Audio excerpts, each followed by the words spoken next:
হাম ও উপসর্গে ২৪ ঘন্টায় সিলেটে ৪ জন ও বরিশালে আরও এক শিশুর মৃত্যু হয়েছে।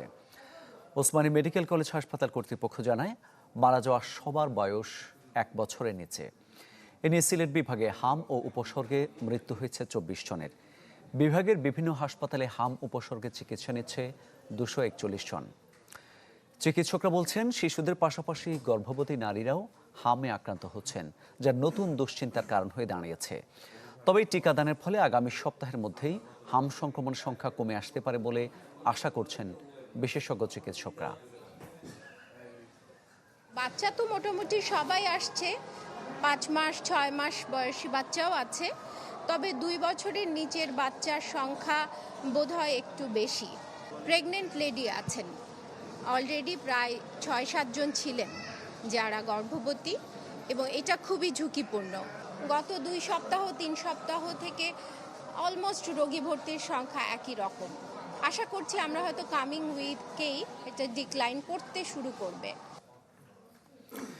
দর্শক, এ বিষয়ে আরো খবর জানাতে চাই আপনাদের। রাজধানীর মহাখালী ডেডিকেটেড কোভিড হাসপাতাল থেকে যুক্ত হচ্ছেন সহকর্মী কাজী ফয়সাল এবং নরসিংদী থেকে যুক্ত হচ্ছেন সহকর্মী সঞ্জিত সাহা। শুরুতেই কাজী ফয়সাল কাছে যেতে চাই। ফয়সাল, চিকিৎসকরা আশা করছেন টিকাদানের ফলে সংক্রমণ কমে আসবে, বাস্তবতা কেমন দেখছেন? আমি ভরসা রাখি হিরন স্মার্ট ওয়াটার পিউরিফায়ারে।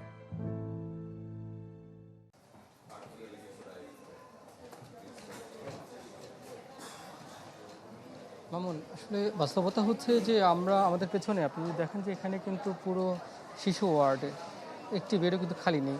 সব কয়টি বেডেই কিন্তু শিশুরা চিকিৎসা নিচ্ছেন। আমরা প্রায় প্রত্যেকটি বেডেই আমরা ঘুরে ঘুরে দেখেছি এবং অভিভাবকদের সঙ্গে কথা বলেছি। প্রায় সব কয়েকজন রোগীর বয়সই কিন্তু ১ বছর বা তার কম। ১ বছরের উপরে রোগীর সংখ্যা খুবই কম রয়েছে।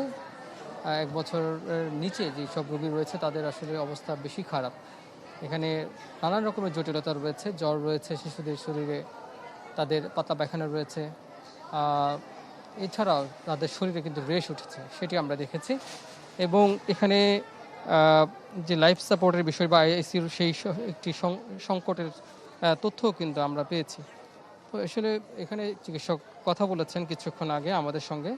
তিনি জানিয়েছেন যে এখানে যে শুধুমাত্র শিশুদের চিকিৎসা দেওয়া হচ্ছে তা না, প্রাপ্তবয়স্ক যারা হামে আক্রান্ত হচ্ছেন কিংবা গর্ভবতী যারা নারী হামে আক্রান্ত হচ্ছেন তাদেরকে চিকিৎসা দেওয়া হচ্ছে, এবং গর্ভবতী নারীরা যারা এখানে চিকিৎসাধীন আছেন হামে আক্রান্ত হয়ে তাদের কিন্তু ঝুঁকি রয়েছে, সেই ধরনের তথ্য কিন্তু চিকিৎসক আমাদেরকে দিয়েছেন। এবং চিকিৎসক বলছেন যে আগামী সপ্তাহের মধ্যেই হয়তো, যেহেতু টিকা দেওয়া হচ্ছে সরকারিভাবে, এবং এর ফলে কিন্তু হামের সংক্রমণের মাত্রা অনেকটাই কমে আসবে, সেই ধরনের কথা বলছেন। এবং চিকিৎসক কিন্তু আরও একটি পরামর্শ দিচ্ছেন যে বাসায় যেসব শিশুদের জ্বর আসে কিংবা হামের যে লক্ষণগুলো রয়েছে সেগুলো দেখা দিলে ৪ দিনের মধ্যে যদি তার শরীরে রেশ দেখা দেয় তাহলে তাকে আইসোলেটেড করে রাখতে হবে, অর্থাৎ অন্য শিশুদের থেকে একটু আলাদাভাবে রাখতে হবে।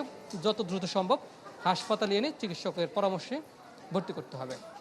ধন্যবাদ আপনাকে। এই পর্যায়ে আমরা নরসিংদীর পরিস্থিতি জানবো সহকর্মী সঞ্জিত সাহার কাছ থেকে। সঞ্জিত, যেমনটা কাজী ফয়সাল জানাচ্ছিলেন যে কি বিভিন্ন সচেতনতামূলক কার্যক্রম সেগুলো চলছে, কেমন একটু জানাবেন। আর জেলার হাম পরিস্থিতি কিছুটা কি উন্নতি হলো?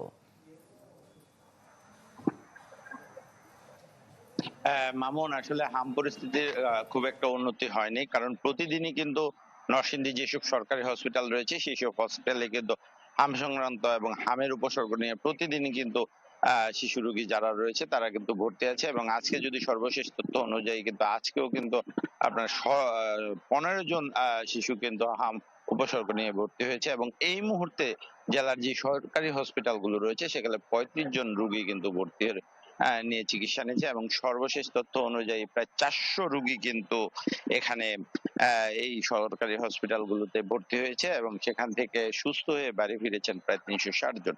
আর এর বাইরে যদি বলতে চাই, আসলে টিকা কার্যক্রম চলছে। হাম মোকাবেলায় যে কার্যক্রম গুলো রয়েছে এর মধ্যে টিকা কার্যক্রমটা সরকার চালাচ্ছে এবং সেটা মে মাসের ২০ তারিখ পর্যন্ত চালাবে। এবং সরকারের পক্ষ থেকে এবং সিভিল সার্জনের পক্ষ থেকে বলা হচ্ছে যে আসলে হাম মোকাবেলায় স্বাস্থ্য বিভাগের পক্ষ থেকে পর্যাপ্ত প্রয়োজনীয় ব্যবস্থা নেওয়া হয়েছে। তারপরেও যে বিষয়টি হচ্ছে, মূলত এই হামের উপসর্গটা বেড়ে যাওয়া যে হিসাবটি আমি বলেছি এটি মূলত সরকারি হিসাব। এর বাইরেও কিন্তু প্রাইভেট হসপিটাল যেগুলো রয়েছে সেখানেও কিন্তু আসলে রোগীরা চিকিৎসা নিচ্ছে না।